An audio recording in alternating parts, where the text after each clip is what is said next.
It's time for our SME discussion, and for that we have Ezekiel Olajumoke, a visionary agribusiness leader with over a decade of experience transforming Nigeria's agribusiness sector, driving innovation in snail farming, waste recycling, and sustainable agriculture.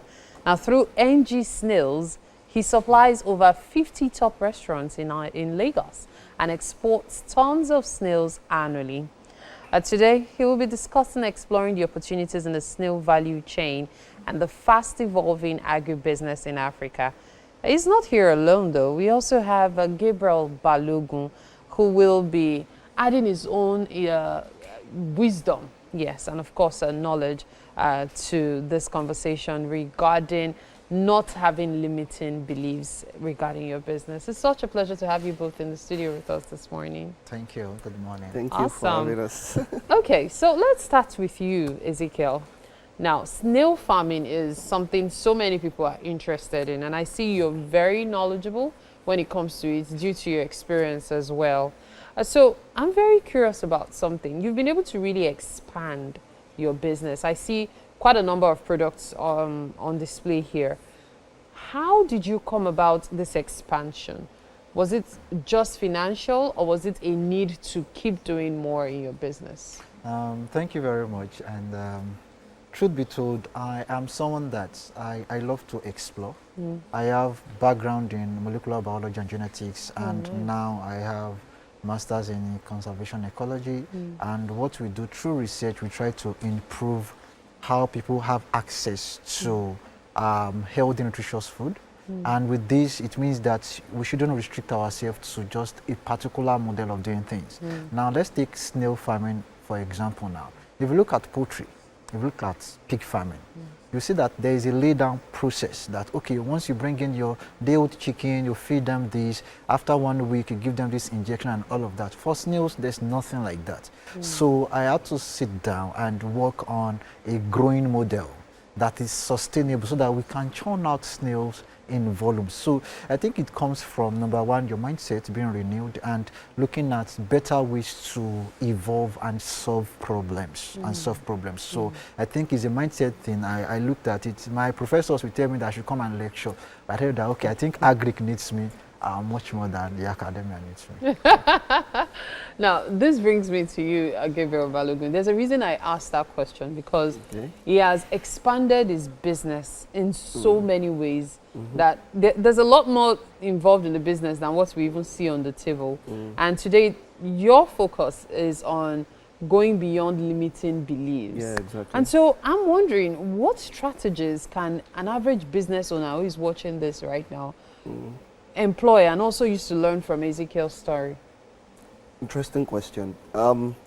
I think the very first thing I like to always establish is definition. I'm a teaching guy. What are beliefs? Beliefs are accepted ideas about reality. These ideas could be based on truths or assumptions. So when we say limiting beliefs, it means that you have believed things that are not true, right?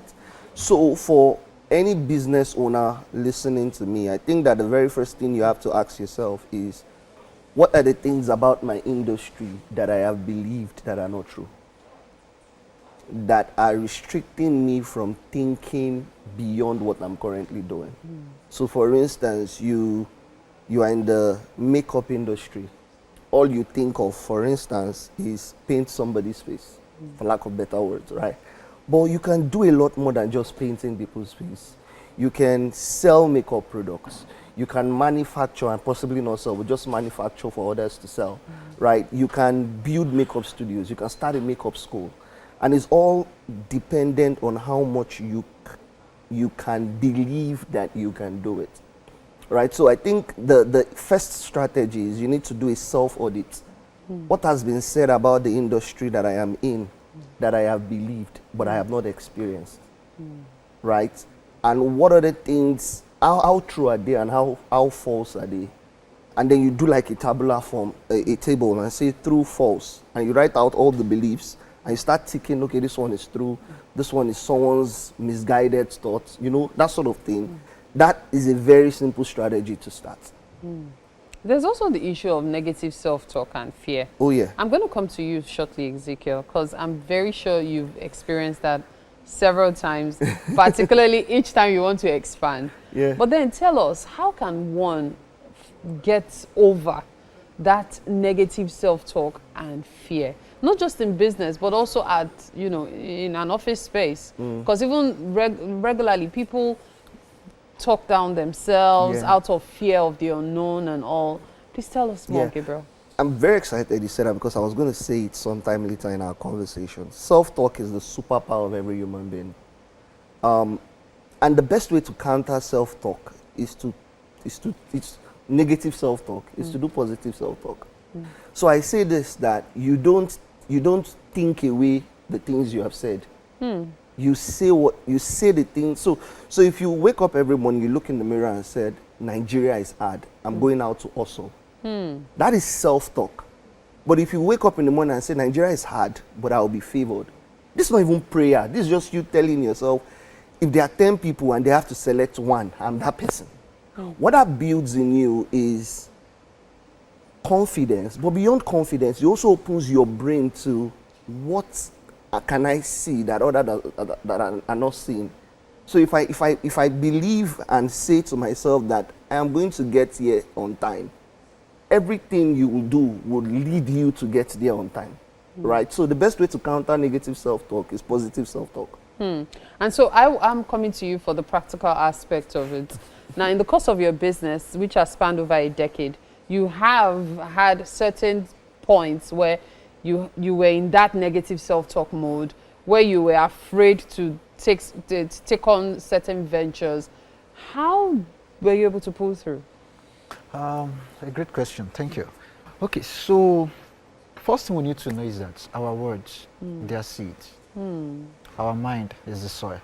I'm a farmer, right? So let's get practical. So when you cast those seeds into the soil, it births forth the fruit of what you've sown in there. So the first thing is that the words that come out of your mouth, just as Gabriel has explained, the words that come out of your mind must be of your mouth must be positive. Now, I used to tell my guys on the farm that that everything we have on this farm, they have ears, they have all the 5 senses, so they can hear you. So ensure that you are not saying something negative, that, oh, I don't know, why are this, so why are they just doing like this, I'm tired, oh, this, that.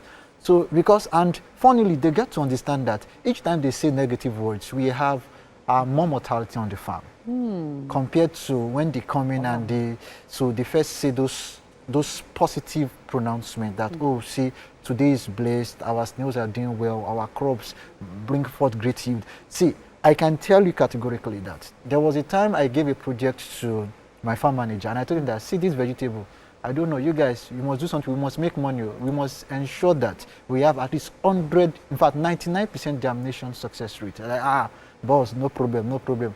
And shockingly, I was in my lodge and I heard them saying that, see, as I'm casting this seed to the ground, you guys must germinate too, all of you must germinate, all of you. And 7 days down the line, we had 100% germination rate. 100%. So it starts from the words of your mouth that you sow forth, because they are seeds into your mindset. So like you said, we are saying, oh, Nigeria is bad, what kind of country is this, I'm tired, oh, I don't even like this leader, I don't like that leader, this political party. See, it does not work that way.